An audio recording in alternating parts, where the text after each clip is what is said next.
Hoje eu quero refletir com você sobre uma das maneiras que Deus tem para mostrar a sua bondade em relação à sua criação. Essa maneira é especificamente o próprio amor de Deus por nós, o amor de Deus por você. Como é necessário que tenhamos uma correta compreensão desse atributo tão importante de Deus, desse atributo essencial em Deus. Especialmente pelo fato de que, entre os cristãos, uma das frases que mais se lê estampada nas camisetas ou até mesmo nas janelas dos carros, em forma de adesivo, é: Jesus te ama.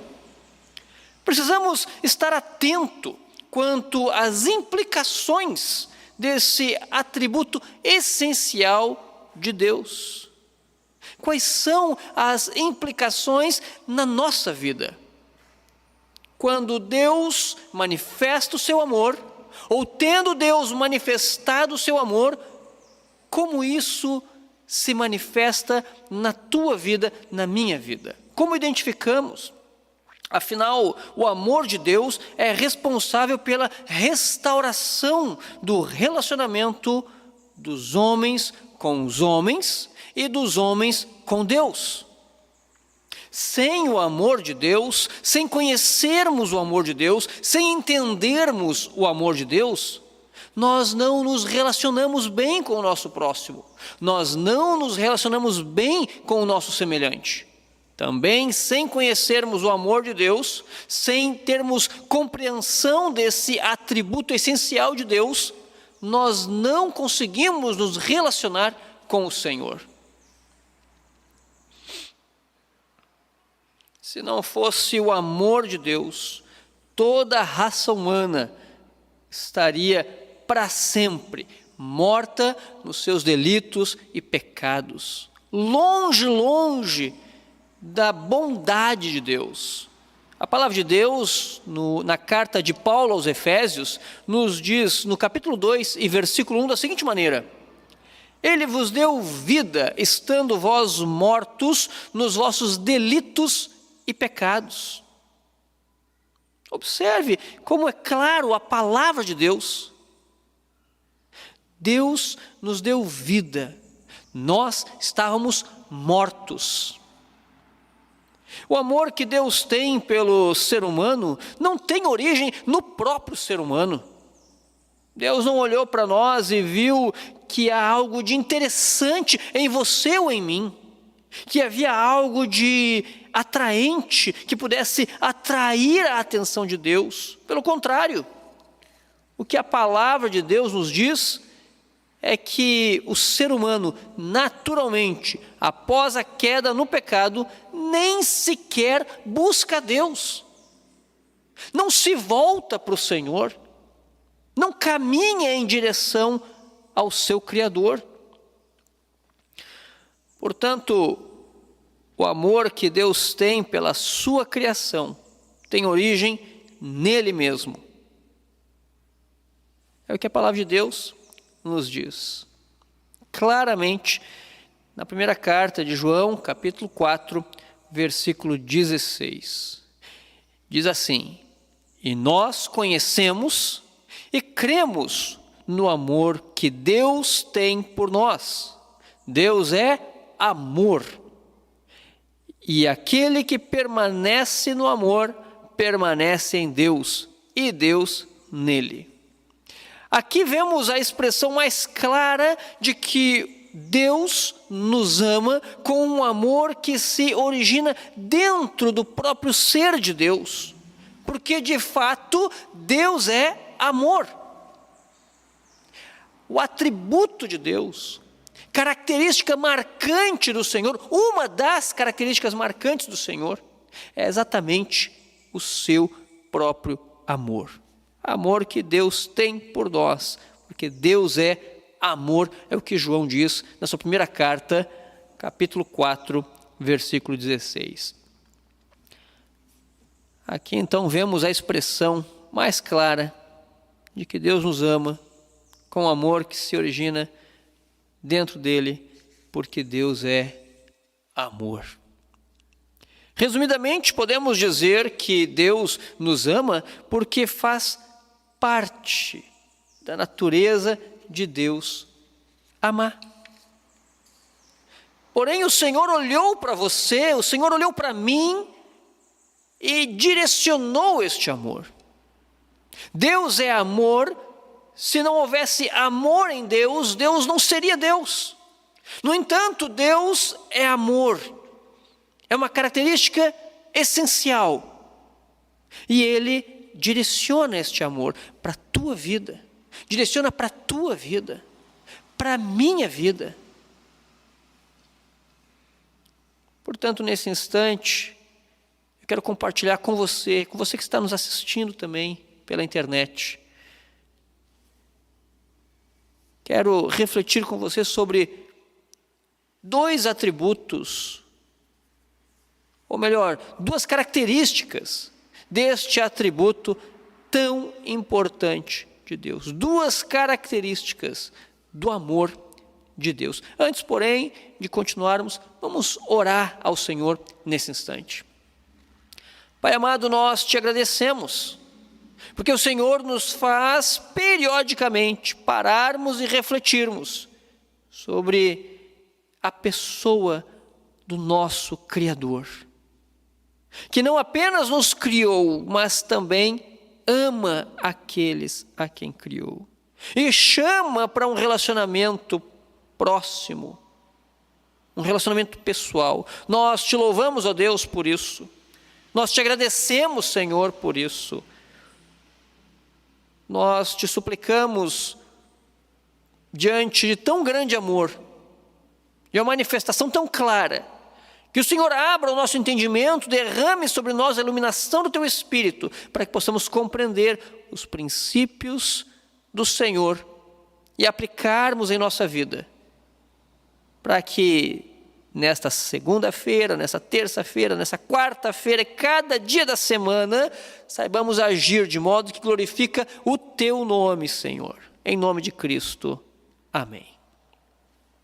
2 características do amor de Deus. É o que nós vamos ver nesse instante na palavra do Senhor. E vamos partir então para alguns textos da palavra de Deus. E o primeiro texto que eu quero compartilhar com você é o texto de Romanos 5, versículo 8.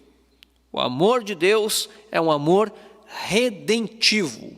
Um amor redentivo.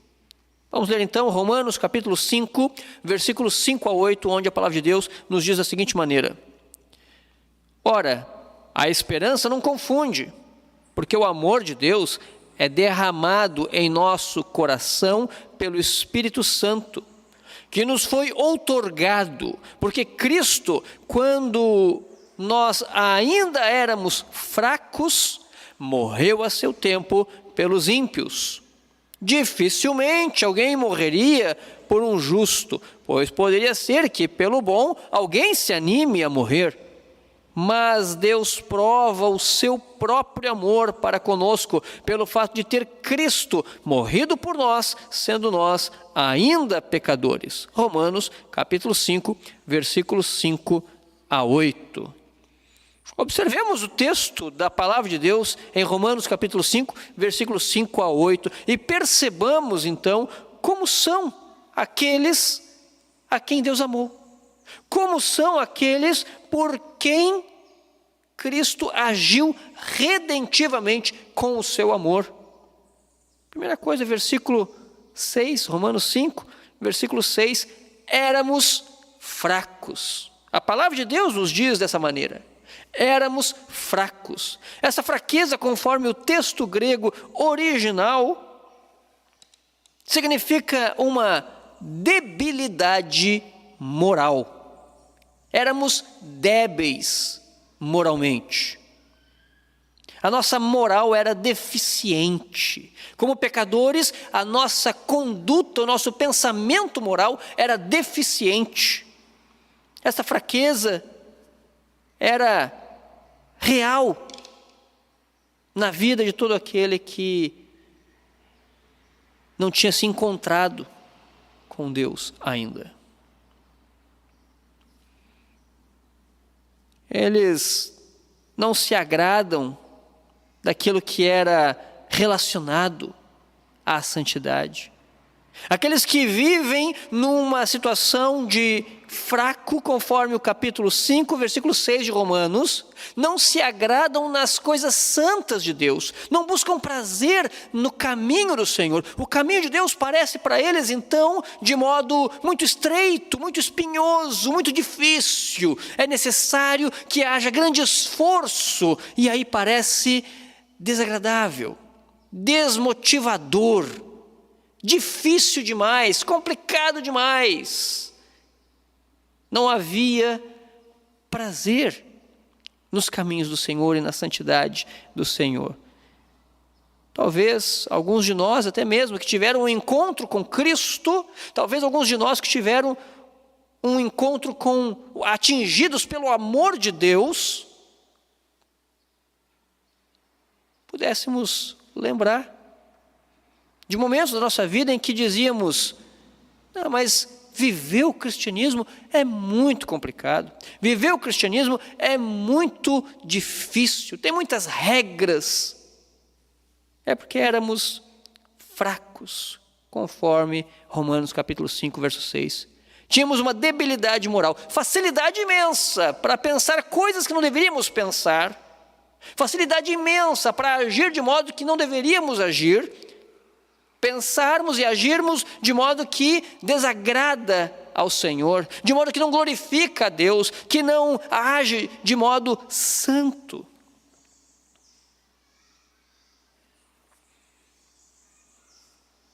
Gostávamos daquilo que Deus não gosta.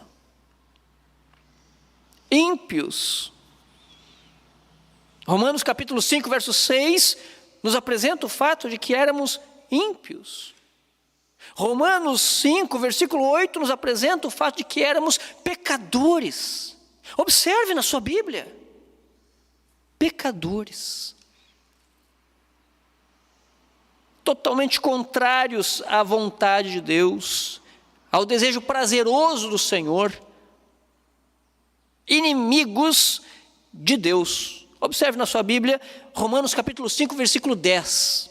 A palavra de Deus nos diz assim: porque se nós, quando inimigos, fomos reconciliados com Deus mediante a morte do seu Filho, muito mais, estando já reconciliados, seremos salvos pela sua vida. Romanos 5, versículo de número 10. Todo o texto mostra a condição de miséria do ser humano caído, que é o alvo do amor de Deus. Deus nos ama apesar de sermos o que somos. Deus nos mostra, através da sua palavra, que éramos o alvo deste amor divino. Mas devemos nos acomodar no pecado e vivermos uma vida de miséria espiritual, uma vez que Deus nos amou enquanto nós éramos contrários, uma vez que Deus nos direcionou o seu amor em nossa direção, nós ainda sendo pecadores, vamos viver agora livremente no pecado? Não, de jeito nenhum. Devemos mudar de comportamento. É aí que vemos que o amor de Deus é um amor de redenção. Um amor de redenção. Mas o que é redenção? Redenção é aquisição de algo que estava perdido. Redenção é aquisição do conserto, é aquisição de algo que estava quebrado. E é uma aquisição mediante um pagamento. Em se tratando de nossa alma, outrora perdida no pecado, Deus, através de Jesus, nos resgatou para si. Esse resgate não se deu somente através do exercício do seu poder, nem somente pelo seu exemplo, nem somente pela sua influência santa, mas pelo pagamento pleno de nossa dívida com Deus. Toda a dívida foi paga.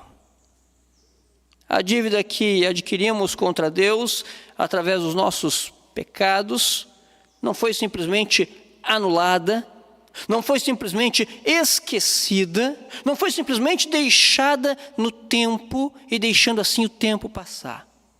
Ela foi paga. Alguém assumiu o compromisso de pagar essa dívida, e esse alguém é Deus, o próprio Cristo. O amor de Deus se revelou através de Cristo, agindo em favor dos homens, realizando aquilo que para você e para mim era impossível: pagar a própria dívida de santidade contra Deus. Pagar a própria dívida. Não conseguíamos pagar a nossa dívida. Talvez pudéssemos ficar corados de vergonha ao perceber que não podemos arcar com os nossos próprios problemas. Mas Deus, por Cristo Jesus, pagou a nossa dívida. O evangelista João, dirigido pelo Espírito Santo, em sua primeira carta, trata a respeito disso, afirmando: nisto conhecemos o amor que Cristo deu a sua vida por nós, e devemos dar nossa vida pelos irmãos. 1 João, capítulo 3, e versículo de número 16. Diante do que a palavra de Deus nos afirma, Deus nos amou antes de nós amarmos a Ele.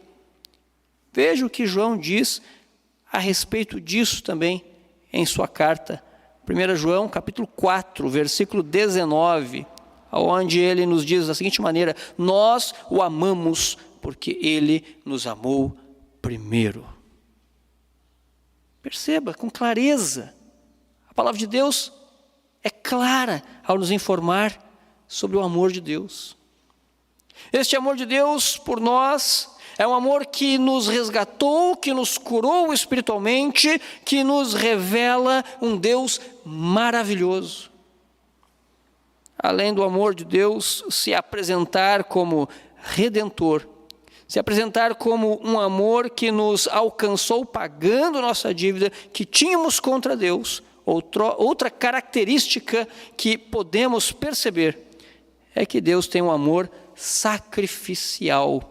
E esse é o segundo ponto que eu quero compartilhar com você nesse instante. Eu te convido então a observar a primeira carta de João, mais uma vez, capítulo 3, versículo 16, novamente, onde nós encontramos ali que o amor de Deus é um amor sacrificial. Observe mais uma vez a leitura desta passagem. A palavra de Deus nos diz assim: nisto conhecemos o amor, que Cristo deu a sua vida por nós, e devemos dar nossa vida pelos irmãos. 1 João, capítulo 3, versículo 16. Deus, através de João, fala aos nossos irmãos no passado a respeito desse amor que devemos ter uns pelos outros. Um amor dentro da família da fé. E para aprofundar mais o ensino a respeito do amor, João recorre à expressão máxima do amor, o exemplo de amor do próprio Deus, o exemplo de amor do nosso Criador. Diferente do amor que os seres humanos têm, que geralmente é interesseiro, o amor de Deus é sacrificial. O amor de Deus não pede nada em troca, não há como barganhar com Deus, não há como você adquirir este amor, não há como você falar: Deus, eu tenho isso para lhe dar, se o Senhor tão somente me amar e mudar a minha vida. Não, o amor de Deus não pede algo em troca. O amor de Deus é livre. Deus ama porque resolve amar. Não há como comprar este amor. Este amor não é interesseiro, este amor é sacrificial, é um amor que se doa, é um amor que se entrega, é um amor que se dá. Mas o que isso quer dizer? Quer dizer que Deus sempre procura o bem-estar de quem Ele ama, não importa o custo. Deus procura sempre o bem daquele que é alvo do seu amor, mesmo que ele tenha que se sacrificar, como de fato se sacrificou na cruz.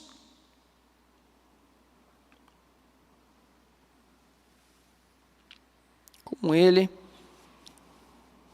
se sacrificou por você e por mim. O amor de Deus, que nos favorece tanto, lhe custa um preço caro. A salvação que recebemos gratuitamente teve, de fato, um preço caríssimo. E esse preço é um preço de sangue.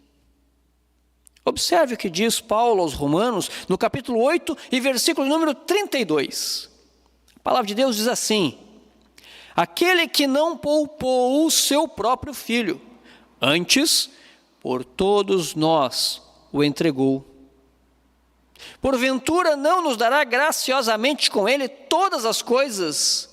Paulo está falando para os convertidos em Roma. Ele está se dirigindo à igreja de Roma.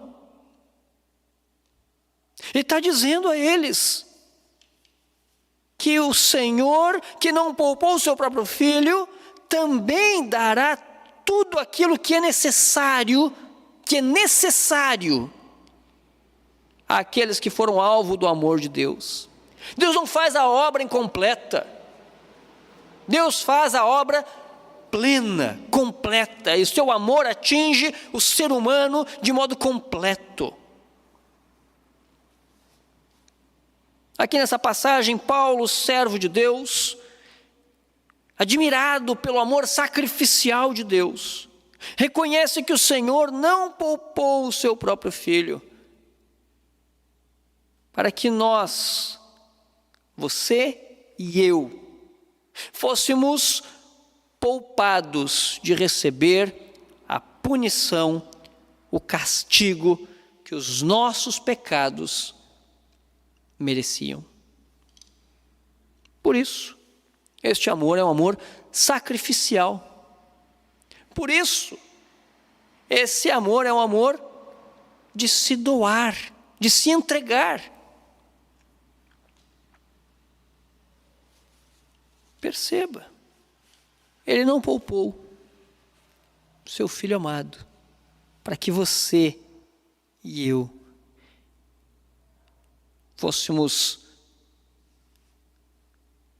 tivéssemos a nossa dívida paga, tivesse o nosso maior problema resolvido. Deus escolheu alguém de si mesmo para sofrer em nosso lugar. Escolheu alguém dentre a Trindade para sofrer no nosso lugar a punição que era devida para você e para mim. Paulo mostrou compreender esse amor sacrificial de Cristo quando escreveu também aos Gálatas, no capítulo 2, versículo 20, dizendo da seguinte maneira: logo, já não sou eu quem vive, mas Cristo vive em mim. E esse viver que agora tenho na carne, vivo pela fé no Filho de Deus, que me amou e a si mesmo se entregou por mim. Observe, Paulo abertamente falando de um amor que moveu Deus a entregar o seu Filho por nós. Um amor sacrificial. O amor de Deus é redentivo, o amor de Deus é sacrificial, o amor de Deus atinge o pecador, ainda em seu pecado, e transforma a sua vida. Deus ama e diz: venha como está, mas Ele te ama tanto que Ele resolve não deixar você da mesma maneira como você veio. Deus resolve tratar a tua vida, resolve trabalhar na tua vida.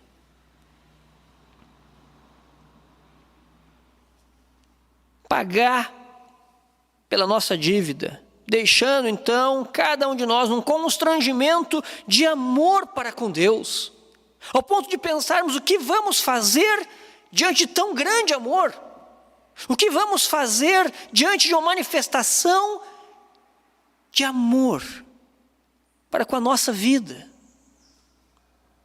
Devemos agir agora com as pessoas como pessoas que compreendem o preço desse tão grande amor. Devemos agir de modo cônscio, sabedores de que o preço é alto, um preço de sangue, sangue de Cristo na cruz. Não havia nada em nós que atraísse Deus para agir favoravelmente a nós.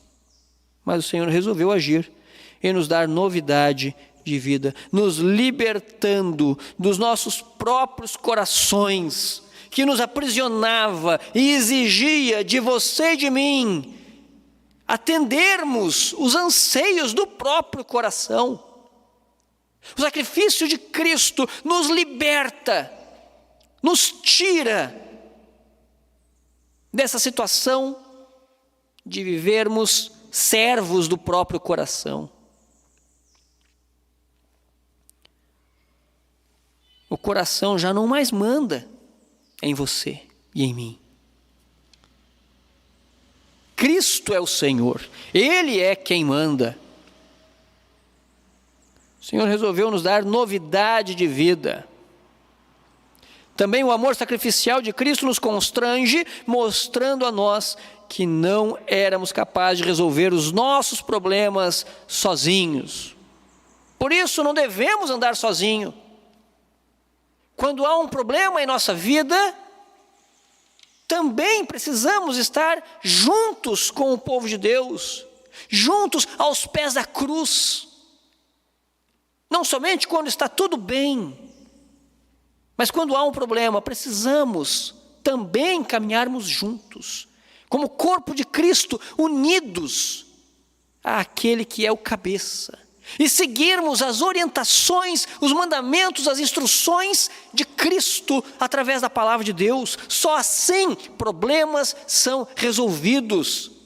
No jardim do Éden, o Senhor prometeu, a palavra de Deus foi dada, de que o pecado seria tratado. E no Novo Testamento, Cristo trata o pecado morrendo na cruz, pisando sobre a cabeça da serpente.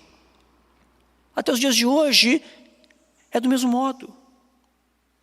Havendo um problema na nossa vida, nós precisamos continuar olhando a palavra de Deus e vermos o que Deus nos instrui e seguirmos aquilo que a palavra de Deus nos diz. Então experimentaremos mais amplamente o amor de Deus, experimentaremos a solução dos problemas e o tratamento do nosso próprio coração ainda teimoso. Que amor tão grande é esse de Deus? Pois este também, o amor de Deus, é o modelo de amor que nós devemos ter. É o amor que Deus espera que vivamos uns para com os outros. Cada um de nós, todos nós, vivendo nos princípios de Deus, reconhecendo o grande amor de Deus, amando com atitude uns aos outros. Eu quero nesse instante orar por você. Feche seus olhos. Pai amado, nós te agradecemos, Senhor, por tão grande amor. Te agradecemos pela tua misericórdia, a tua graça, e de termos sido alvo do teu amor. Não merecíamos, mas o Senhor resolveu amar. Antes mesmo de nós amarmos ao Senhor, o Senhor nos ensinou a amar. Nós te louvamos, ó Pai, e te pedimos que a tua palavra fique sempre clara em nossa mente, a fim de que possamos colocá-la em prática no nosso dia a dia, Senhor, e não sermos apenas conhecedores da teoria, mas sim da prática do cristianismo e do evangelho das boas novas. Em nome de Cristo Jesus, que nós te agradecemos e nós te suplicamos. E agora, povo amado do Senhor, alvo do amor imenso de Deus, que este amor do Pai, que as consolações que há na cruz de Cristo e o poder do Espírito para serem testemunhas esteja sempre claro e visível na vida prática cotidiana de cada um de vós, agora e para todo sempre. Amém.